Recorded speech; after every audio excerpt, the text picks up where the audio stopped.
जैसा कि आप जानते हैं बजट हमारे बीच में आ चुका है। बजट का क्या महत्व है और बजट में क्या क्या ऐसा किया गया है जो कि हमारे लिए बड़ा खास है, इस पर मैं आपके लिए एक विशेष क्लास लेकर आ रहा हूं और वहां स्पेशल बजट पर चर्चा करूंगा, क्योंकि बजट से कुछ प्रश्नों का बनना तय है।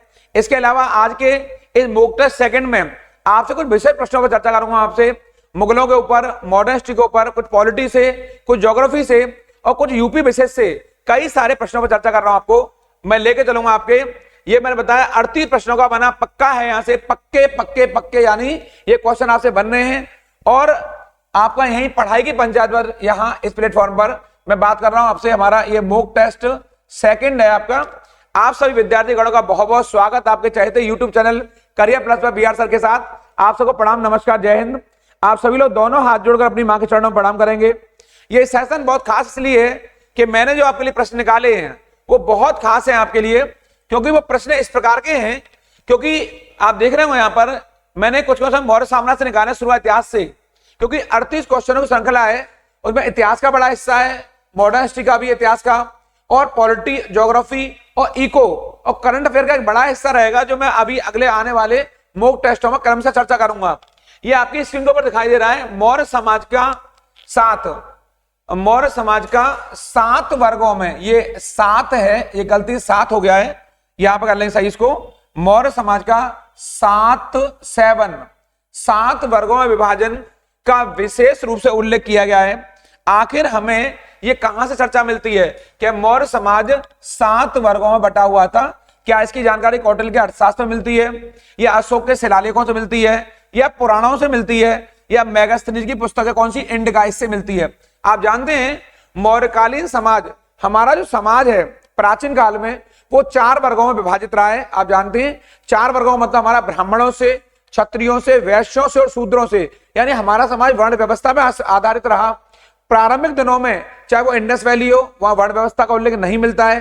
पूर्व वैदिक काल में आंशिक तौर पर हमें ऋग्वैदिक काल के पुरुष सूक्त में उल्लेख मिलता है 10वें मंडल में। इसके अलावा उत्तर वैदिक काल में जैसे आया तो वहां से वर्ण व्यवस्था का हमारा प्रचलन बढ़ चला और हमारा समाज 4 वर्णों के आधार पर ब्राह्मण, क्षत्रिय, वैश्य और शूद्र के आधार पर विभाजित हुआ। लेकिन मौर्य काल में, वो हमसे यहां पूछ रहा है, मौर्य काल में समाज का 7 वर्गों में 7 क्लास में विभाजन कर किस कहां मिलता है? तो ये मेगास्थनीज की इंडिका में, बहुत इंपॉर्टेंट है, ये मेगास्थनीज की पुस्तक है इंडिका।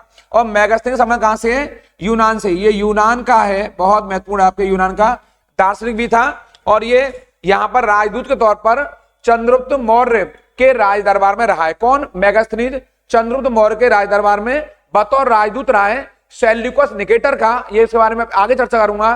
फिलहाल इस 7 वर्गों का वर्णन कहां मिलता है? इंडिका में। इसको आप लोग रट के लेंगे, ये यहाँ पे इंडिया लिख गया है, इसको भी थोड़ा आप सही कर लेंगे। यहाँ पे ये पुस्तक का नाम इंडिका है। क्या नाम है?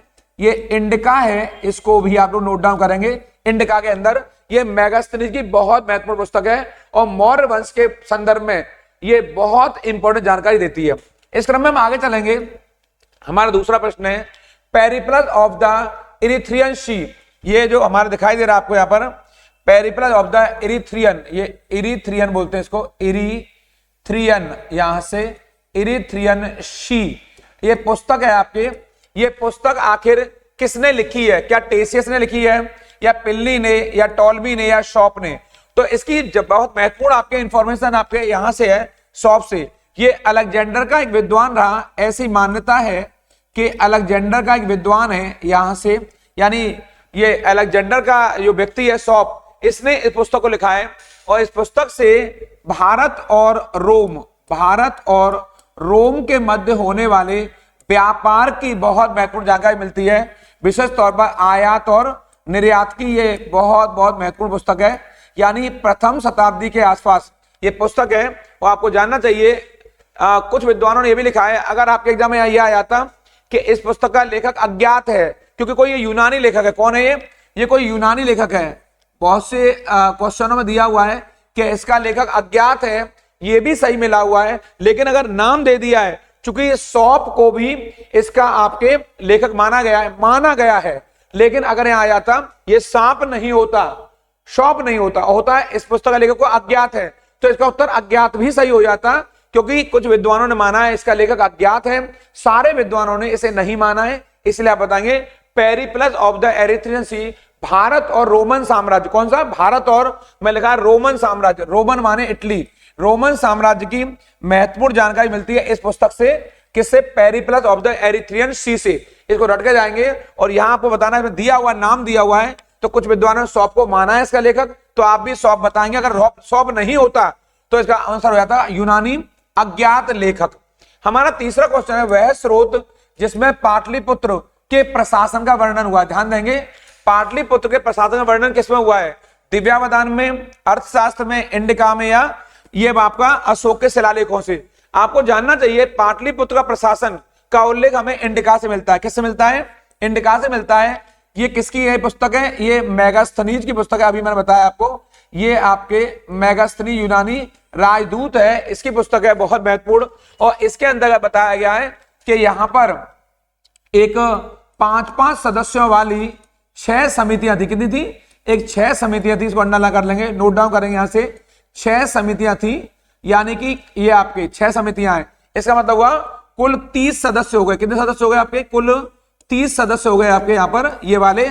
और यही पाटलिपुत्र के प्रशासन का कार्य देखती थी। इनमें प्रत्येक समिति में 5-5 मेंबर होते थे। इस तरह कुल मेंबर 30 हुआ करते थे। मौर्यकालीन प्रशासन, विशेष तौर पर पाटलिपुत्र का उल्लेख करने का श्रेय आता है नगरीय प्रशासन का, वो मेगास्थनीज की इंडिका को जाता है। ये बहुत महत्वपूर्ण है। मेगास्थनीज चंद्रगुप्त मौर्य के राज दरबार में रहा बतौर राजदूत, और इसने इंडिका नामक पुस्तक को लिखा है। इसे आप इंपोर्टेंट कर लेंगे यहां से। इस क्रम में हम लोग आगे चलेंगे यहां से। हमारा अगला जो प्रश्न है, कौटिल्य के अर्थशास्त्र, ये अर्थशास्त्र में किस पहलू पर प्रकाश पड़ता है? यानी कि जो कौटिल्य के अर्थशास्त्र है वो किसके बारे में बात करती है? आर्थिक जीवन के बारे में, राजनीतिक नीतियों के बारे में, धार्मिक जीवन या सामाजिक जीवन? इसका बिल्कुल सही उत्तर है राजनीतिक नीतियों के बारे में। यानी ये पुस्तक हमारी राजनीति और प्रशासन से जुड़ी हुई है। ये पुस्तक कोई आर्थिक पहलुओं से या ऐतिहासिक बिंदुओं से जुड़ी हुई नहीं है, बल्कि ये राजनीति और प्रशासन जुड़ी हुई है। आप जानते होंगे इस पुस्तक की तुलना जो इटली के बहुत बड़े विद्वान है, कौन से? मैकियावेली। कौन से? मैकियावेली। ये रे मैकियावेली, ये बहुत बड़े विद्वान है। इनकी पुस्तक कौन सी है? प्रिंस। इससे इस पुस्तक की तुलना की जाती है। आपके अगर आएगा कि अर्थशास्त्र की तुलना कौन सी पुस्तक से की जाती है, तो प्रिंस पुस्तक है। और इसके राइटर कौन है? मैकियावेली। ये प्रिंस एक पुस्तक का नाम है। जैसे हमारी पुस्तक अर्थशास्त्र है, ठीक उसी प्रकार प्रिंस में भी आपके राजनीति और प्रशासन का उल्लेख हुआ है। ये बहुत बहुत महत्वपूर्ण है। इसको मैकियावेली ने लिखा है। और आपको जान लेना, मौर्यकालीन राजनीति और प्रशासन का बहुत विस्तार से उल्लेख कौटिल्य ने अपनी पुस्तक अर्थशास्त्र में किया है। जो हमारा अगला प्रश्न है, मेगास्थनीज ने भारतीय समाज को कितनी श्रेणियों में बांटा? ध्यान देंगे, वो कितनी श्रेणियां बात करते हैं। मैं पीछे भी बात कर रहा था आपसे, क्या वो 4 श्रेणियां हैं, 5 हैं, या 6 हैं, या 7 हैं? जैसे कि मैंने अभी बताया आपको, इसका पीछे उत्तर बताया, वो कितनी श्रेणियां हैं? वो 7 श्रेणियां। यहाँ पर कितनी श्रेणियां हैं? वो 7 श्रेणियां हैं, जिसका उल्लेख इसने किया। और ध्यान रखना इस बात को कि ये 7 श्रेणियों में जो सबसे बड़ी संख्या है, आप जानना इस बात को, इसने हमारे यहाँ जो श्रेणियों का वर्णन है वो बर्थ के आधार पर, जन्म के आधार पर नहीं किया है, इसने कर्म के आधार पर किया है और संख्या के आधार पर किया है। किसके आधार पर किया है? संख्या बल के आधार पर करता है इसका उल्लेख। और इसने 7 श्रेणियां बताई हैं। इसमें सबसे बड़ी श्रेणी ये बताता है दार्शनिकों की। इसको आप थोड़ा नोट डाउन करेंगे। ये नंबर 1 पर दार्शनिकों को उल्लेख करता है, और नंबर 2 पर कहता है कृषक समुदाय के लोग हैं, और अंत में जो 7वां नंबर है वो कहता है ये और कोई नहीं बल्कि कौन है? वो सभासद हैं। यहां मैंने आपको 7 के बारे में उल्लेख नहीं किया है, मैंने आपको पहली 2 बताई हैं आपके, और अंत में सभासद बताया है, क्योंकि ये एग्जाम वाली क्लास है, खास क्लास है आपके। हमें 38 से 40 क्वेश्चनों पर चर्चा करनी है, इसलिए सारे प्रश्नों को ध्यान रखना है, समय सीमा का भी ध्यान रखना है। तो सबसे बड़ी श्रेणी कौन सी? दार्शनिकों की है। उसके बाद दूसरा स्थान कृषकों का है, और 7वीं श्रेणी आपके सभासदों की। आपके इस तरह 7 श्रेणियां हैं, बाकी मैंने छोड़ दी हैं। आगे जब आपको किस क्लास कराऊंगा विस्तार वाली इतिहास के पन्नों से, तो मैं विस्तार से बारी बारी से चैप्टर वाइज चर्चा करूंगा आप लोगों से। तो आप बता देंगे यहाँ पर इसने जाति का वर्ण, जाति के आधार पर समाज का वर्णन नहीं किया है, बल्कि संख्या के आधार पर, उनके कर्म के आधार पर इन जातियों का उल्लेख किया है। इसने 7 श्रेणियां बताई हैं मेगास्थनीज ने अपनी पुस्तक इंडिका में।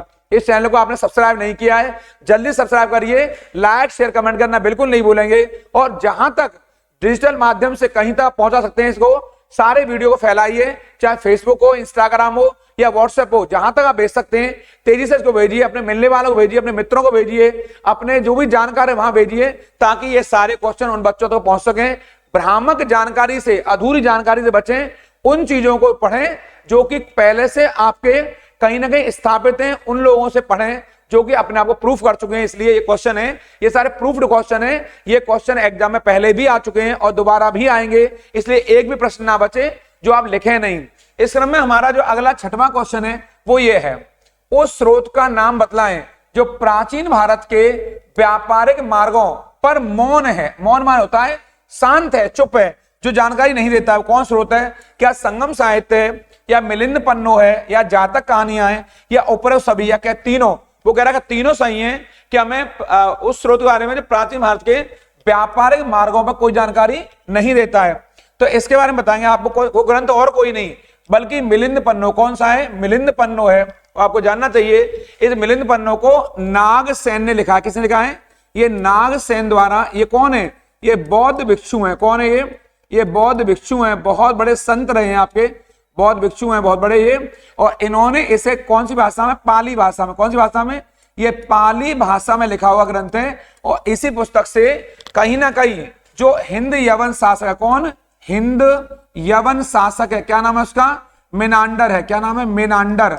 और जो नागसेन के मध्य जो संवाद हुआ है, इस संवाद का उल्लेख इसी पुस्तक से मिलता है आपके। इसको आप रट लेंगे। और ये बहुत महत्वपूर्ण पुस्तक है। ये हिंद यवन शासक है मेनांडर और बौद्ध भिक्षु नागसेन है। इन दोनों के मध्य क्या हुआ है? एक संवाद हुआ है, चर्चा हुई है। इसका उल्लेख इसी पुस्तक में मिलता है। और ये कौन सी भाषा में? ये पाली भाषा में। कौन सी भाषा में? ये पाली भाषा में ये पुस्तक। यहां से व्यापारिक मार्गों के बारे में चर्चा नहीं मिलती है, इसको रटकर जाएंगे। मिलिंद पन्नो में आपके नागसेन द्वारा लिखित पुस्तक है। और जो आपके नागसेन है ये बहुत प्रसिद्ध बौद्ध भिक्षु हैं और इन्होंने मेनांडर को बौद्ध धर्म को अपनाने के लिए बाध्य कर दिया अपने ज्ञान के प्रकाश से, अपने ज्ञान के व्यवहार से, कि बौद्ध धर्म कितना बड़ा है और कितना अच्छा है। इस तरह में हम आगे चलेंगे। यहां से हमारा अगला प्रश्न है, आगरा की येरा मोती मस्जिद का निर्माण किसके द्वारा करवाया गया है? क्या अकबर ने करवाया है, क्या शाहजहां ने, या औरंगजेब ने, या दारा शिकोह ने? इस मोती मस्जिद का निर्माण आखिर किसने करवाया है? तो मोती मस्जिद का निर्माण यहां पर जो करवाया है वो शाहजहां ने करवाया। किसने करवाया है? शाहजहां ने करवाया है। ये मुगल वंशी महान शासक है। इसके शासनकाल को मुगल काल में स्वर्ण काल के तौर पर भी जाना है, स्वर्ण काल भी कहते हैं इनके काल को यहाँ से। और इनका टाइम पीरियड है वो यहाँ पर 1628 से लेकर के 58 तक। ध्यान देंगे थोड़ा सा टाइम पीरियड पर, यद्यपि आएगा नहीं पर फिर भी एक बार देख लीजिए। और इन्होंने इस मस्जिद को बनवाया है वो आपके 1648 में यहाँ पर इस मस्जिद का निर्माण करवाया है। मोती मस्जिद का निर्माण कहां पर? आगरा में, आगरा के किले में। कहां पर?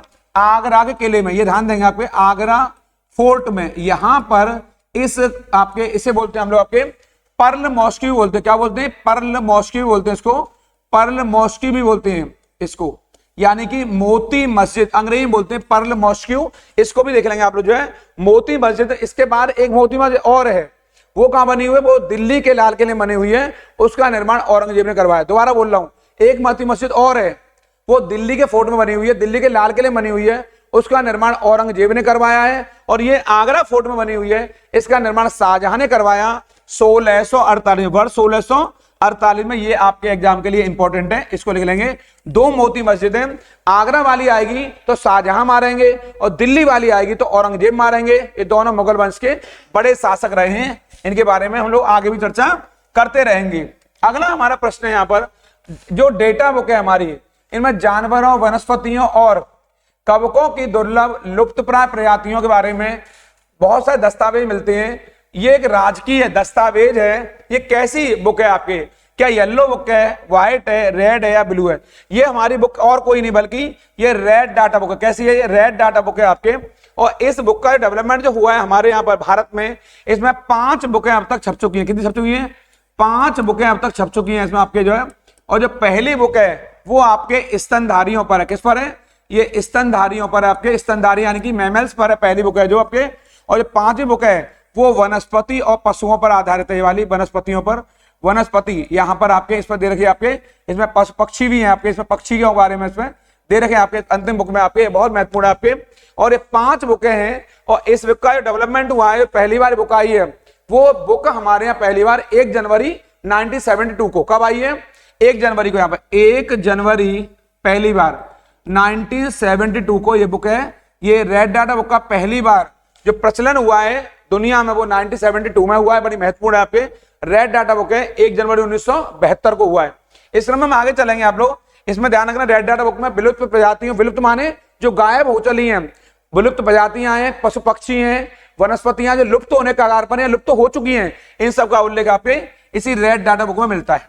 आगे चलेंगे, इनमें से कोशिकाओं का कौन सा भाग पशु कोशिकाओं में नहीं मिलता है? कौन सी वाली में?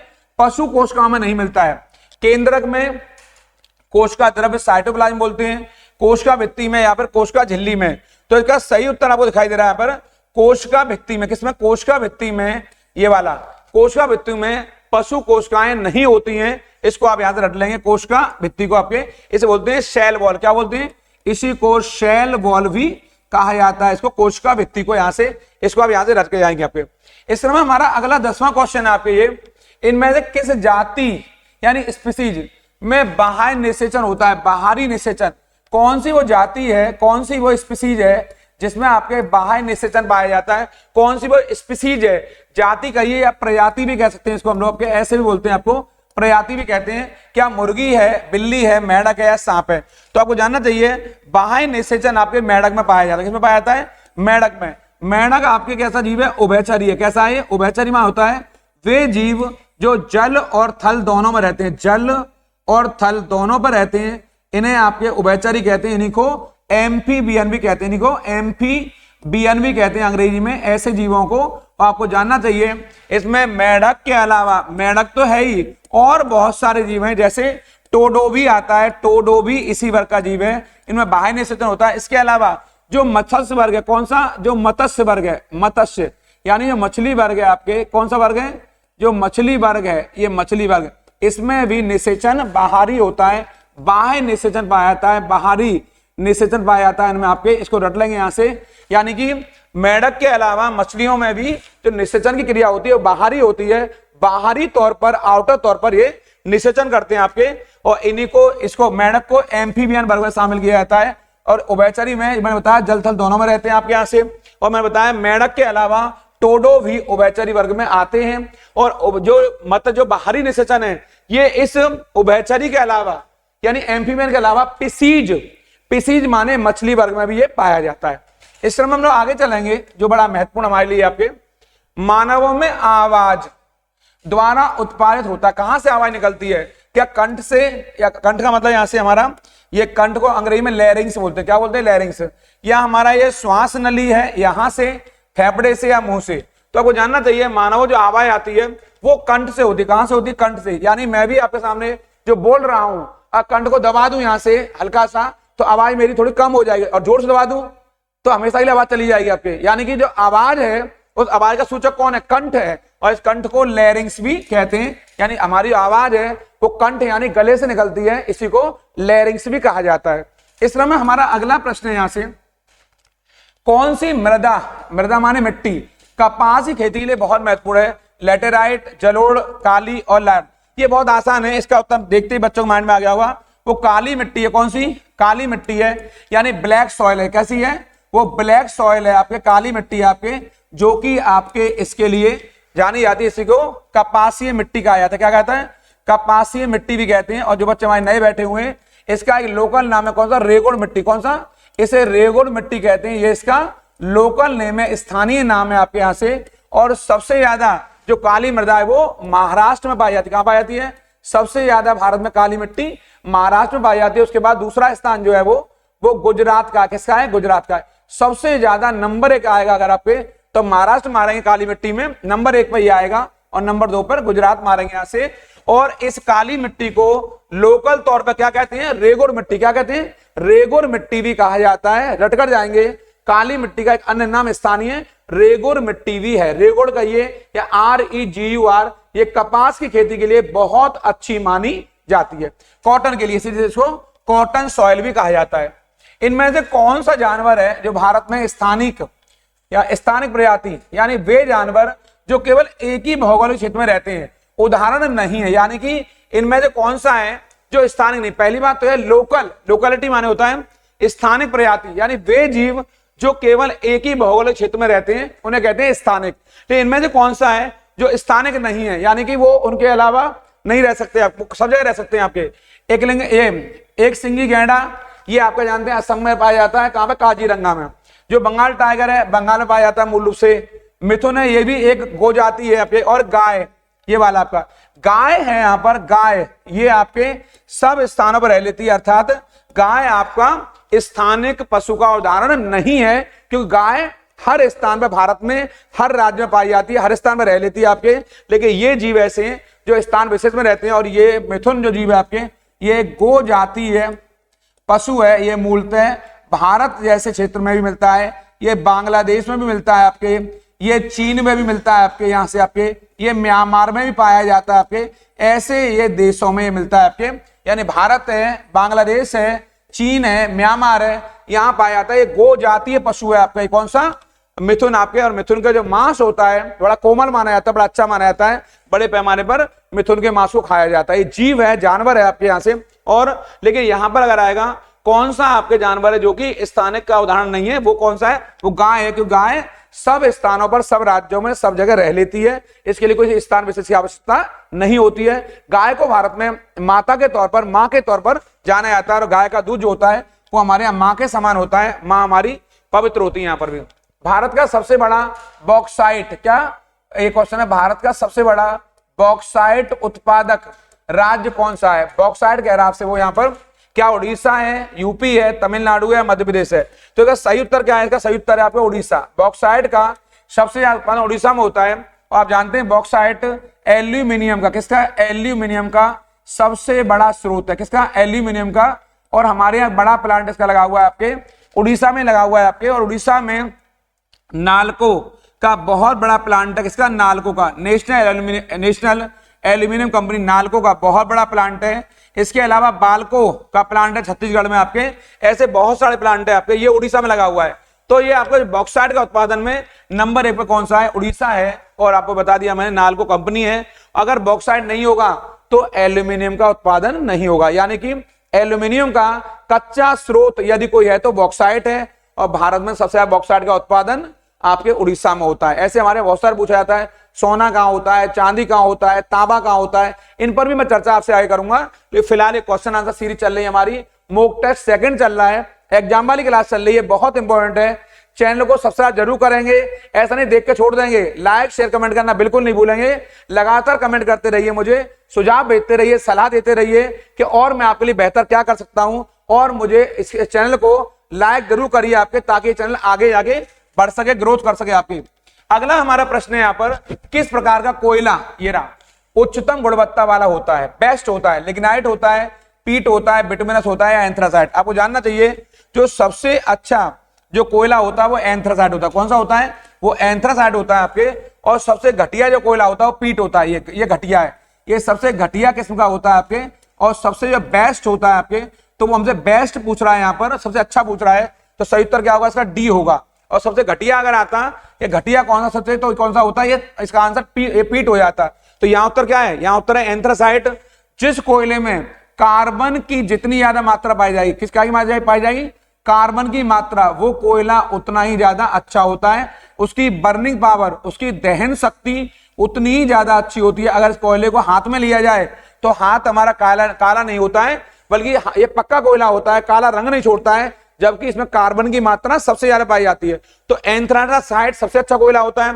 इनमें कोयला लिग्नाइट कोयला, इस लिग्नाइट कोयले को भूरा कोयला भी कहते हैं। आपके एग्जाम वाला क्वेश्चन है, भूरा कोयला किसे कहा जाता है आपके, तो आप बताएंगे भूरा कोयला लिग्नाइट कोयले को कहा जाता है। किसको कहा जाता है, लिग्नाइट कोयले को भूरा कोयला कहा जाता है। और ये हमारे यहाँ तमिलनाडु में बहुत बड़े पैमाने पर पाया जाता है। यहीं पर एक सेंटर है, कौन सा, नेवेली, जो मैं कल आपसे चर्चा कर चुका हूं, नेवेली लिग्नाइट सेंटर है, इसको रट लेंगे मेरे कहने से, नेवेली लिग्नाइट सेंटर, जो कि तमिलनाडु में स्थित है।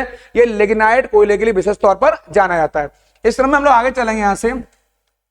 इनमें से पंजाब में कौन सा प्रसिद्ध वाद्य यंत्र है जो लकड़ियों की छड़ियों से बनाया जाता है, मशक है, चिमटा है, चिक्का है या घड़ताल है। तो इसका उत्तर, सही उत्तर है चिक्का। ये चिक्का वही वाद्य यंत्र है जिसका निर्माण लकड़ियों की छड़ियों से मिला किया जाता है। ये वाद्य यंत्र बहुत अच्छा है, बहुत तरीके से बजाया जाता है। और ये भारत में हमारे पंजाब राज्य में मिलने वाला वाद्य यंत्र। कहां मिलता है ये पंजाब में मिलने वाला वाद्य यंत्र है, जो बहुत महत्वपूर्ण और इंपॉर्टेंट है। इस तरह में आगे चलेंगे। विश्व स्वास्थ्य दिवस प्रतिवर्ष कब मनाया जाता है? 8 मार्च को, 7 अप्रैल को, 21 जून को या 4 जुलाई को? एक बिल्कुल सही उत्तर है, आपके एग्जाम में आएगा इस तरह क्वेश्चन। 7 अप्रैल को विश्व स्वास्थ्य दिवस हमारे यहाँ मनाया जाता है। क्योंकि यूएनओ का ये एजेंसी है, कौन सी? WHO, वर्ल्ड हेल्थ ऑर्गेनाइजेशन, विश्व स्वास्थ्य संगठन यूएनओ की एजेंसी है। इसका मुख्यालय कहाँ है? जिनेवा में। कहां पर है? जिनेवा में इसका मुख्यालय है। और आपको जानना चाहिए 7 अप्रैल यहां पर 1948 को विश्व स्वास्थ्य संगठन की स्थापना हुई। किसकी? WHO की स्थापना हुई है। इसको यहां पर आप लोग इंपॉर्टेंट कर लेंगे, क्वेश्चन आएगा कि WHO की स्थापना किस वर्ष हुई है? 7 अप्रैल 1948 को हुई है। जिनेवा में इसका मुख्यालय है। इस क्रम में आप देखेंगे यहां पर और अन्य महत्वपूर्ण जानकारी मैं आपको देता हूं थोड़ी सी। 8 मार्च को अंतरराष्ट्रीय महिला दिवस, कौन सा? अंतरराष्ट्रीय महिला दिवस के तौर पर मनाया जाता है हमारे यहाँ पर, महिला दिवस के तौर पर। इसको नोट डाउन कर लेंगे, रिवीजन हो जाएगा आप लोगों का। 21 जून को अंतरराष्ट्रीय योग दिवस, विश्व योग दिवस मनाया जाता है। अंतरराष्ट्रीय योग दिवस भारत की पहल पर मनाया जाता है, ये अंतरराष्ट्रीय योग दिवस मनाया जाता है, बहुत बहुत इंपॉर्टेंट है। और 4 जुलाई को जो बहुत इंपॉर्टेंट है कई लिहाज से आपके, इस दिन आपके 4 जुलाई को एक घटनाक्रम में स्वामी विवेकानंद का जो देहांत हुआ है 1902 में, मृत्यु 4 जुलाई को मृत्यु हुई थी। और भारत को जो राष्ट्रीय ध्वज देने वाले कौन? पिंगली वेंकैया। कौन? पिंगली वेंकैया। पिंगली वेंकैया का भी निधन हुआ था। पिंगली वेंकैया, ये थोड़ा सा इन चीजों नोट डाउन कर सकते हैं आप यहाँ पर। पिंगली वेंकैया, यहाँ पर पिंगली वेंकैया जो भारत को जो राष्ट्रीय ध्वज है हमारा, इन्होंने दिया, पिंगली वेंकैया जी ने। इनका निधन जो हुआ है यहाँ पर विवेकानंद का, यहाँ पर विवेकानंद का निधन हुआ है आपके, विवेकानंद जी का, हमारे जो आदर्श पुरुष है विवेकानंद जी का, 1902 में आपके 4 जुलाई को हुआ है, इसलिए फेमस भी है। और आपको जानना चाहिए भारत का स्वतंत्रता संग्राम, भारत का जो राष्ट्रीय स्वतंत्रता विधेयक है हमारे यहाँ, जो कि भारत को आयत करने वाला विधेयक है, वो 4 जुलाई 1947 को लाया गया था। ब्रिटेन के कौन सी संसद के एक सदन है आपके? House of Commons. यानी भारतीय स्वतंत्रता विधेयक है, जो भारतीय स्वतंत्रता विधेयक, वो 4 जुलाई 1947 को लाया गया था ब्रिटिश संसद के भीतर, इसलिए फेमस है आपके। 4 जुलाई 1947 को लाया गया था भारतीय स्वतंत्रता विधेयक। यहां पर इसको कर सकते हैं आप, भारतीय स्वतंत्रता। मैंने बता दिया आपको यहां से, ये ऐसे क्वेश्चन हमारे एग्जाम आते हैं कि भारतीय स्वतंत्रता विधेयक ब्रिटिश संसद में कब लाया गया आपके? ये ब्रिटिश संसद में लाया गया, हमारे यहाँ नहीं, ब्रिटेन की संसद में। कौन सी में? ये ब्रिटेन की संसद में लाया गया है 4 जुलाई 1947 को, इसलिए भी 4 जुलाई फेमस है। मैंने सारे नाम बता दिए आपको। फिलहाल 7 अप्रैल को हमारे यहाँ पर विश्व स्वास्थ्य दिवस के तौर पर मनाया जाता है। पिंगली वेंकैया जी ने हमारे यहाँ पर क्या दिया है? राष्ट्रीय ध्वज दिया है, इसको भी आप याद कर लेंगे। इन्होंने भारत का राष्ट्रीय ध्वज है, जो राष्ट्रीय ध्वज दिखाई दे रहा है आपको, तिरंगा झंडा, इसका जो प्रारूप है वो इन्हीं का दिया हुआ है। इन्हीं के द्वारा हमारे यहाँ पर राष्ट्रीय ध्वज का पूरा ढांचा तैयार किया गया था, जिसे हमने अपना लिया। पिंगली वेंकैया जी हैं, हम इनके ऋणी भी हैं, पिंगली वेंकैया के बहुत बड़े। इस क्रम में हम आगे जाएंगे। महात्मा गांधी के प्रिय भजन वैष्णव जन तो तेने कहियो, इसके रचयिता कौन है? इसके रचयिता आपको सबको पता है यहाँ पर, नरसिंह मेहता। बहुत फेमस आंसर है इसका, नरसिंह मेहता। इन्होंने इसकी रचना गुजराती भाषा में करी है, गुजराती भाषा में रचना हुई है इसकी। किसका? वैष्णव जन तो तेने कहियो। ये नरसिंह मेहता का बहुत प्रसिद्ध भजन था, जिसे गांधी जी ने अपना लिया। गांधी जी अक्सर अपनी सभाओं में इसका आयोजन अक्सर गाते रहते थे, वैष्णव जन तो तेने कहियो, इस तरह रट लेंगे यहाँ से आपके। ये नरसिंह मेहता जी का है। इसके अलावा मानव शरीर का कौन सा भाग है जो ऑस्टियोपोरोसिस यानी अस्थि सुस्थिरता यानी हड्डी रोग से प्रभावित होता है? केंद्रीय तंत्र का तंत्र या हृदय रोग है, हड्डियां या पैर? दिखाई दे रहा है आपको यहाँ से, ऑस्टियोपोरोसिस है। तो ऑस्टियोपोरोसिस का मतलब ही होता है हमारे यहाँ पर हड्डियों में होने वाली बीमारी। हड्डियां कमजोर हो जाती हैं, इसमें आपके हड्डियां हमारी इतनी कमजोर हो जाती हैं कि हड्डियों में अक्सर दर्द बना रहता है आपके। ये इसे हड्डियों में होने वाले रोग को हमारे यहाँ पर ऑस्टियोपोरोसिस कहते हैं आपके जो है। और इन हड्डियों को आप जानते हैं मजबूत करने के लिए दूध की बहुत बड़ी आवश्यकता होती है। इसको आंसर मारेंगे आपके, मानव शरीर का कौन सा भाग है जो कि प्रभावित होता है? तो बोलते हैं हड्डियां इससे प्रभावित होती हैं। आर्थराइटिस रोग भी हमारा हड्डियों से संबंधित है। इस क्रम में हम लोग आगे चलेंगे यहाँ से। अगला है, किसने मगध की राजधानी राजगृह से पाटलिपुत्र बना दी? बिंबिसार ने, अशोक ने, चाणक्य ने, अजातशत्रु ने? यहां पर इसका एक फंसाने वाला क्वेश्चन है, या इस तरह का विकल्प यदि आएगा तो इसका उत्तर आप यहां पर देंगे अजातशत्रु। क्या देंगे? अजातशत्रु उत्तर देंगे यहां पर। यद्यपि सही उत्तर इसका अजातशत्रु भी नहीं है, मैंने जानबूझकर प्रश्न को डलवाया है। अगर ऐसा प्रश्न आ जाए तो आप क्या करेंगे, इन चारों विकल्पों में से क्या सही उत्तर मारेंगे पाटलिपुत्र के लिए, क्योंकि पाटलिपुत्र नगर है जो आपके पाटलिपुत्र नगर है, इस पाटलिपुत्र जो नगर का निर्माण है, ये नगर का निर्माण ही अजात शत्रु के पुत्र है। क्या नाम है, अजात शत्रु का पुत्र है, उसका नाम क्या है, उदयन। क्या नाम है, उदयन या उदायन, क्या नाम, उदयन या उदायन, इसका नाम ही यही है, उदायन नाम है आपके, इसके पुत्र का नाम है। इसी ने इस नगर का निर्माण करवाया है, निर्माण करता ही यही है।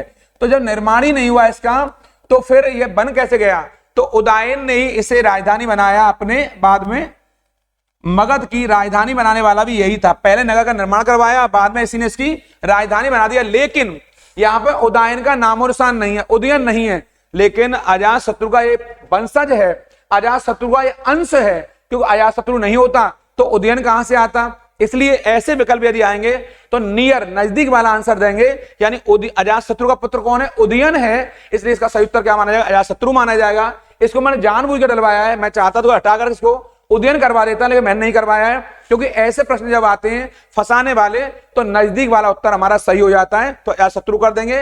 वैसे इसका सही उत्तर है उदयन, क्योंकि उदयन ने ही पाटलिपुत्र नामक नगर का निर्माण करवाया, जो मगध साम्राज्य की राजधानी बना राजगृह के स्थान पर, राजगृह के स्थान पर। यह बहुत महत्वपूर्ण है, लेकिन यहां पर उत्तर सही क्या है इसका, अजातशत्रु, क्योंकि उदयन अजातशत्रु का पुत्र था, यहां से इंपॉर्टेंट है, हर्यक वंश का शासक है ये। आगे देखेंगे, योग क्षेमम वहाम्यहम, योग क्षेमम वहाम्यहम किसका आदर्श वाक्य, स्टेट बैंक का, LIC का, या लोकसभा का, या प्रधानमंत्री कार्यालय का।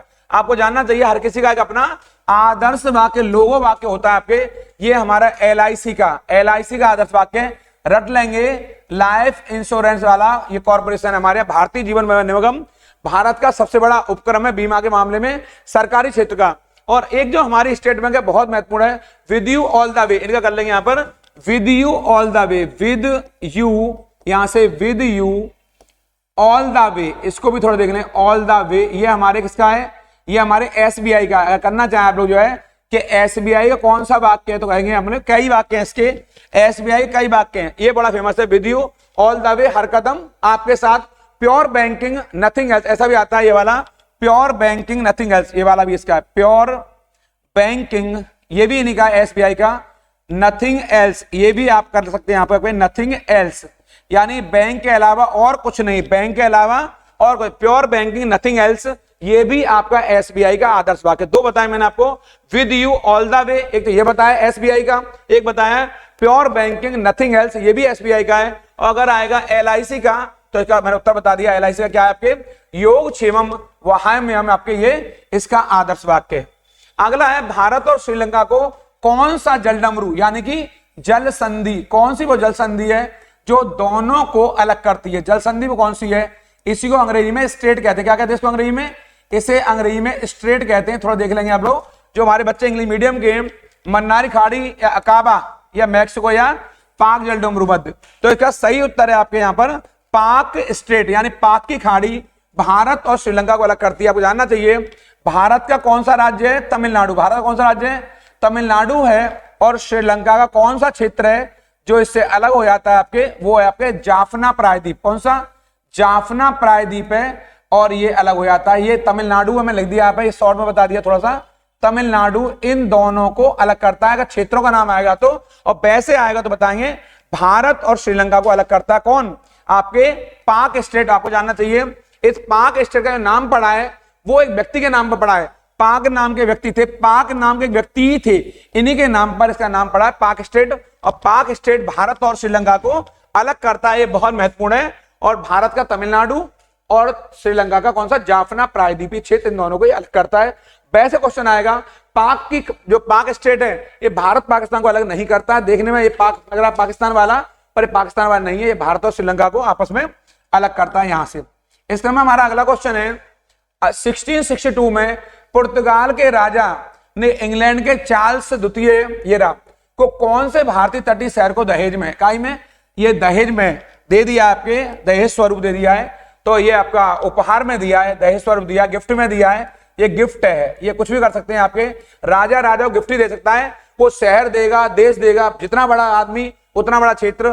तो आपको जानना चाहिए वो कौन क्षेत्र था, मुंबई था, मुंबई को दहेज स्वरूप दिया है। पुर्तगालियों ने दिया किसको? इंग्लैंड के चार्ल्स द्वितीय को। इंग्लैंड के शासक कौन थे? चार्ल्स द्वितीय। और उनकी शादी हुई थी आपके श्री कैथरीन से, यहाँ की पुर्तगाली राजकुमारी है कैथरीन ब्रेगेंजा। ये रहा कैथरीन ब्रेगेंजा, ये आपके ये राजकुमारी हैं, ये आपके प्रिंसेस है आपके। कौन? Catherine Braganza. कहाँ की? ये पुर्तगाल की हैं। तो पुर्तगाल की राजकुमारी की शादी किससे हो रही है? अंग्रेज यानी इंग्लैंड के शासक कौन है? चार्ल्स द्वितीय से। इस स्वरूप इन्हें बंबई दहेज में मिला है। रटकर जाएंगे, पुर्तगालियों के अंडर में बंबई आता था। जब उनकी राजकुमारी यानी कैथरीन ब्रेगेंजा की शादी हुई इंग्लैंड के शासक से, तो उन्होंने दहेज स्वरूप क्या दिया है? बंबई को दिया। इसको यहाँ पर इंपॉर्टेंट भी कर लेंगे, गिफ्ट में आपके उन्होंने राज्य दिया है। यहाँ से इस क्रम में हम आगे चलेंगे। भारतीय दार्शनिक विचारक, ये रहा 1893 में शिकागो में आयोजित विश्व धर्म संसद में, नाम सुनते ही आ गया होगा माइंड में, किसके संबोधन के लिए? ये मुझे बताने की जरूरत नहीं है ज्यादा, क्योंकि ये हमारी संपत्ति है, हमारी थाती है, इनके बारे में ज्यादा बताने की जरूरत नहीं है। वो स्वामी विवेकानंद है, जो भारत नहीं पूरी दुनिया के लिए एक आदर्श पुरुष है। क्या है ये आदर्श पुरुष है पूरी दुनिया के लिए। आपने यहाँ पर 11 सितंबर, ये डेट आप क्या कर लेंगे, 1893 को जो सम्मेलन में जो भाषण दिया है, वो भाषण ऐतिहासिक है। इन्होंने यहीं पर भारत की संस्कृति, भारत के ज्ञान विज्ञान, भारत के दार्शनिक विचारों को यहाँ इस तरह परोसा, इस तरह बताया कि पूरी दुनिया नतमस्तक हो गई। पहली बार पूरी दुनिया को मालूम पड़ा कि भारत की संस्कृति कितनी ज्यादा गहराइयों से युक्त है, कितनी बेहतर संस्कृति है जो सभी को समाज में लेकर चलती है। और वसुधैव कुटुंबकम की परंपरा का जो निर्माण भारत ने किया है, उसको इन्होंने यहाँ पर उजागर किया, स्पष्ट किया। इसलिए स्वामी विवेकानंद को आदर्श पुरुष माना जाता है। भारतीय साहित्य में आरंभिक 20वीं शताब्दी ये रहा के मुख्य हिंदुस्तानी लेखक कौन? धनपत राय ये रहा को किस नाम से जाना जाता है? क्या फिराक गोरखपुरी हैं, अशोक वाजपेयी जी हैं, प्रेमचंद जी हैं, बंकिम चंद्र चटर्जी हैं? आप जानते हैं ये नाम किसी का मोहताज नहीं जानकारी का। मुंशी प्रेमचंद को धनपत राय कहा जाता है। क्या कहा जाता है? धनपत राय। इन्हीं का एक नाम है नवाब राय। क्या नाम है? नवाब राय भी इनका एक अन्य उपनाम है। धनपत राय भी है और नवाब राय भी है। इन्हें आपके उपन्यास सम्राट भी कहा जाता है। उपन्यास सम्राट भी कहा जाता है। बहुत सारे आपके नाम हैं। आप एक बहुत बड़े उपन्यासकार और बहुत बड़े कहानीकार रहे हैं। आपने गबन, गोदान, आपका रंगभूमि, कर्मभूमि, सेवा सदन, ऐसे अनेकों काव्य लिखे हैं जिनका भारत नहीं पूरी दुनिया रेडी है। अपनी सामान्य भाषा में जो काव्य को आपने परोसा है, शायद ही ऐसा कोई काव्यकार या रचनाकार भारत में नहीं पूरी दुनिया में हुआ हो कि सरल और सहज रूप से अपनी बातों को लोगों के समक्ष रखा, अपना मैसेज भी दे दिया, अपनी बातें भी पहुंचा दी और अपना काव्य भी लिखा। यहाँ पर ये कौन है? मुंशी प्रेमचंद ने। बहुत इंपॉर्टेंट है। और मैंने बताया, कल ही बताया आपको एक और पिछले पेपर में, आपका जन्म कहाँ हुआ है? लमही में हुआ है। कहाँ हुआ? लमही। कहाँ पड़ता है? वाराणसी में पड़ता है लमही। इस क्रम में हम आगे चलेंगे। आपके यहाँ से हरवंश राय बच्चन, ये नाम भी किसी जानकारी के लिए कोई मोहताज नहीं है। इनका काव्य संग्रह क्या कहलाता है? तो बहुत पॉपुलर है, मधुशाला। क्या कहलाता है? मधुशाला है, बहुत फेमस है आपके यहाँ से। मधुशाला इन्हीं की है। इसके अलावा मधु कलश इन्हीं की है आपके, मधु कलश यहाँ पे। इसके अलावा मधुबाला इन्हीं का है, मधुबाला भी आपके, ये भी इन्हीं का है। मधुशाला, मधुबाला, मधु कलश, ये सब इन्हीं का है। ये बहुत फेमस है। और राज तरंगिणी के बारे में अगर आ जाएगा तो ये किसकी रचना है? राज तरंगिणी तो ये आपके कल्हण की रचना है। किसकी रचना है? ये कल्हण की है, जो कि कश्मीर के इतिहास पर लिखी गई बहुत महत्वपूर्ण और श्रेष्ठ पुस्तक है। कश्मीर के इतिहास पर किसकी पुस्तक है? ये कल्हण की। इनमें गीतांजलि है। बहुत भारत के दिग्गज हैं वो आपके कवि गुरु गुरुदेव। कौन? गुरुदेव रविन्द्रनाथ टैगोर, RN टैगोर।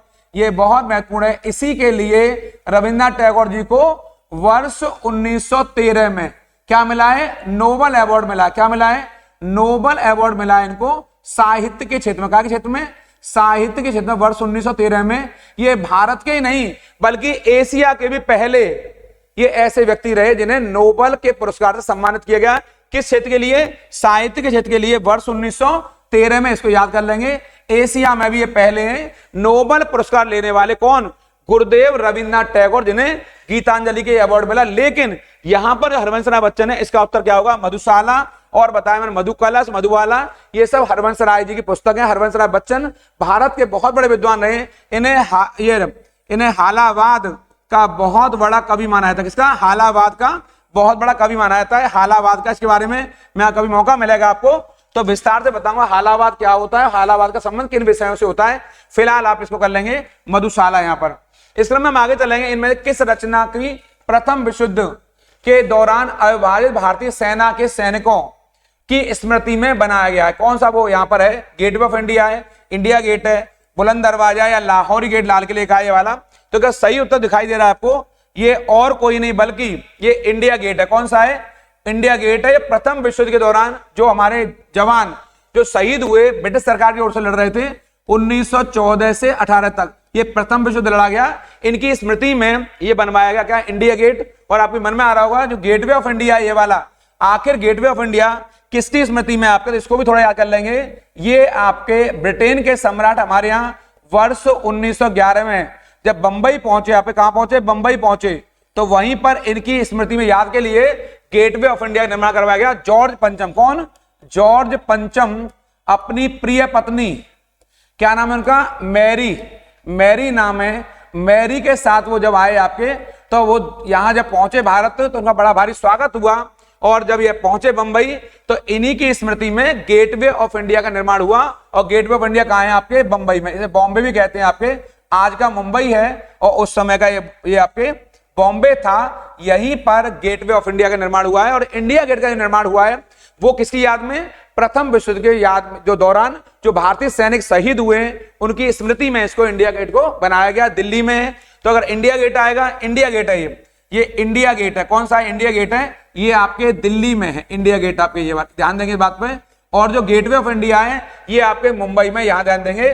जॉर्ज पंचम जो ब्रिटेन के सम्राट हैं, और ध्यान रखना भारत आने वाला है पहला राजा है, यानी इनसे पहले जॉर्ज पंचम से पहले कोई राजा भारत नहीं आया है। जॉर्ज पंचम पहले ब्रिटेन के राजा हैं जिन्होंने भारत की राजकीय यात्रा की है। रट के जाएंगे कौन सा भारतीय राजा जो पहली बार भारत पहुंचा है, तो आप बताएंगे जॉर्ज पंचम है, अपनी पत्नी मैरी के साथ। इन्हीं की स्मृति में आपके गेटवे ऑफ इंडिया का निर्माण बंबई में करवाया गया है। आगे चलेंगे हम लोग। किसकी आत्मकथा का शीर्षक गोल है? गोल। क्या? ध्यानचंद जी, बड़ा फेमस यहीं पर है, ये ध्यानचंद जी का बहुत फेमस आंसर है इसका, गोल। क्योंकि ये क्या है? हॉकी के जादूगर हैं। कौन है ये हॉकी के जादूगर हैं और ये किसी के परिचय के मोहताज नहीं है। ये हॉकी के जादूगर है। कल भी बताया मैंने पिछले उसमें मॉक टेस्ट पहले वाले में। और आपका जो हैप्पी बर्थडे है वो 29 अगस्त को होता है। कब होता है? 29 अगस्त 1905 को आपका जन्म हुआ यहाँ पर आपके। और आपके जन्म की याद में ही यहाँ पर हमारे यहाँ राष्ट्रीय खेल दिवस मनाया जाता है प्रति वर्ष 29 अगस्त को। अगर क्वेश्चन आएगा कि राष्ट्रीय खेल दिवस कब मनाया जाता है, तो हर साल 29 अगस्त को मनाया जाता है, जो मेजर ध्यानचंद का जन्म दिवस है। इनका हैप्पी बर्थडे होता है। और वास्तव में देखा जाए तो इनको अगर भारत रत्न दिया जाए तो ये कम होगा, क्योंकि वास्तव में आप देश के सच्चे भारत रत्न है। लेकिन दुर्भाग्य अभी इन्हें भारत रत्न का अवार्ड नहीं मिला है। वैसे हम लोग मांग कर रहे हैं कि इन्हें भारत रत्न मिलना चाहिए, क्योंकि ये देश के सच्चे वीर रहे, सच्चे आपके देश के भक्त रहे, जिनके चलते भारत को अंतरराष्ट्रीय मंच पर पहचान मिली हॉकी के क्षेत्र में। मेरे ध्यानचंद उत्तर इसका यहां से गोल। वर्ल्ड वेब, ये वाला WWW world wide web, world wide web के आविष्कारक कौन है? शेख Brin, Bill Gates, Steve Jobs या टिम बर्नर्स ली? तो इसका सही उत्तर है आपके टिम बर्नर्स ली। क्या उत्तर है? टिम बर्नर्स ली आपके। इसके WW, पहले हम कोई भी साइट खोलते थे गूगल पर, कहीं पर भी सर्च इंजन पर, तो हमें पहले WWW डालना पड़ता था, वर्ल्ड वाइड वेब ये डालना पड़ता था। अब तो अगर डायरेक्ट डाल देते तो खुल जाता है। एक समय हुआ करता था बिना इसके कोई साइट नहीं खोला करती थी। और इसका विकास किया टिम बर्नर्स ली ने। और आपका संबंध कहां से? स्विट्जरलैंड से। स्विट्जरलैंड से आपका संबंध है। इन्होंने इसका विकास वर्ष 1989 में ही कर लिया था। ये आपके कहां से जुड़े हुए हैं? स्विट्जरलैंड से। और स्विट्जरलैंड को दुनिया का स्वर्ग कहा जाता है। ये एक यूरोपीय राष्ट्र है और टिम बर्नर्स ली ने इसका विकास किया है। WWW यानी वर्ल्ड वाइड वेब का विकास किया है, जो बहुत महत्वपूर्ण है आपके इंटरनेट की दुनिया में। यह बहुत बड़ा आविष्कार रहा। महर्षि वाल्मीकि का आश्रम क्या नाम है? ब्रह्मवर्त। ये कहां स्थित है? ये यूपी में कहां है? बिठूर में है, सीतापुर में, वाराणसी में, इलाहाबाद में। आखिर ये आश्रम कहां स्थित है? तो ये आपके बिठूर में। कहां पर है? बिठूर में। और बिठूर कहां है? आपके कानपुर में। कहां पर है? बिठूर आपके कानपुर में पड़ता है, बहुत महत्वपूर्ण है। इसी बिठूर से आपके हमारे एक बहुत बड़े नेता रहे हमारे नाना साहब, उन्होंने 1857 के विद्रोह में बड़ा रोल प्ले किया। और जो हमारे वाल्मीकि है, जो महर्षि वाल्मीकि है, आपकी जो रामायण है, जो भारत के लिए एक आदर्श पुस्तक है, इसकी रचना आपने संस्कृत में करी है। कायम करिए, संस्कृत में करी है। और जिन आदर्श चरित्रों को आपने दुनिया के सामने रखा, राम और माता सीता, श्री राम और माता सीता के चरित्र को वो उसके द्वारा पूरी दुनिया को एक आदर्श राम राज्य की स्थापना के लिए प्रेरणा मिली और हर घर के लिए ये रामायण आपके प्रेरणा स्रोत है। और इस रामायण को अन्य कई भाषाओं बाद में लिखा गया है, चाहे रामचरितमानस हो, चाहे तमिल भाषा में हो, चाहे फारसी भाषा में लिखी गई हो या अंग्रेजी में लिखी गई हो। इस पुस्तक ने घर घर तक पैठ बनाई है रामायण ने। और रामायण सच्चे अर्थों में एक राम राज्य की आपके एक प्रारूप देती है, राम राज्य की स्थापना के लिए कहीं ना कहीं लोगों को प्रेरित करती है। और ये इनका जन्म कहाँ हुआ, आश्रम ये कहाँ है, ब्रह्मवर्त आश्रम कहाँ पर है आपके, बिठूर में। इसको यहाँ इंपोर्टेंट कर लेंगे। इस क्रम में हमारा अगला क्वेश्चन है पृथ्वीराज, ये वाला पृथ्वीराज चौहान जो बना हुआ है हमारे आपके महानतम, इनके वीरतापूर्ण कार्यों का उल्लेख किसने किया है, जगनिक ने किया है, चंद्रबरदाई ने, मतीराम ने या घनानंद ने। इसका चंद्रबरदाई जो उनके मित्र भी हैं, चंद्रबरदाई ने अपनी पुस्तक कौन सी, पृथ्वीराज रासो, पृथ्वीराज रासो में इसकी वीरता का उल्लेख किया है। अपने आप में एक महाकाव्य माना जाता है। कौन, पृथ्वीराज रासो। ये कई बार पूछी गई है। और जगनी की पुस्तक का नाम है पृथ्वीराज विजय। क्या नाम, पृथ्वीराज विजय। इसको भी थोड़ा देख लेंगे।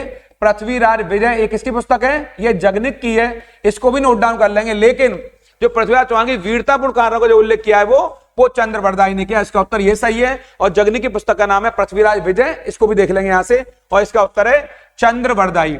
हमारा अगला प्रश्न है राष्ट्रीय कवि मैथिली शरण गुप्त जी हैं, जो आपको दिखाई दे रहे हैं आप यहां से। इनका जन्म यूपी में कहां हुआ है, कानपुर में हुआ है, लखनऊ में हुआ है, झांसी में, उन्नाव में। तो आप मैथिली शरण गुप्त का जन्म हुआ है हमारे, वो कहां हुआ है, वो झांसी में। कहां हुआ है वो झांसी में हुआ है। और मैथिली शरण गुप्त जो आपके ये राष्ट्रीय कवि है भारत, कौन है ये, इनकी पहचान भारत में राष्ट्रीय कवि की है। आपको राष्ट्रीय कवि का दर्जा मिला और आपने कई ऐसी रचनाएं की हैं आपके, जिसके लिए भारत आपका ऋणी है। जैसे साकेत आप ही की पुस्तक है, बहुत फेमस है। यशोधरा आप ही की पुस्तक है, जो बहुत फेमस है आपके। इन सबको याद कर लेंगे आपके, ये सब इन्हीं की पुस्तक है आपके। इनको भी देखकर जाएंगे। और आपका जन्म कहां हुआ है, झांसी में हुआ है। इस क्रम में हमारा जो अगला प्रश्न है वो ये रहा, मथुरा कला ये रहा विद्यालय काल के दौरान अपने शीर्ष पर पहुंची। किस काल के दौरान, कौन सा काल है, क्या वो मौर्य काल था, कुषाणा है, मुगल काल है या सल्तनत काल है। किस काल में हमारी ये कला पीक पर पहुंच गई, तो कुषाण काल है। कौन सा काल है वो, कुषाण काल है। आप जानते होंगे कुषाण काल में दो कला विकसित हुई है। एक आपके, एक का नाम है मथुरा कला, मथुरा आर्ट, और दूसरी आपके गांधार कला। इसको भी रट लेंगे यहाँ से, गांधार कला, ये भी बड़ी फेमस है आपके यहाँ से, गांधार आर्ट। अब आपके मन में आ रहा होगा आखिर ये आर्ट क्या होती है।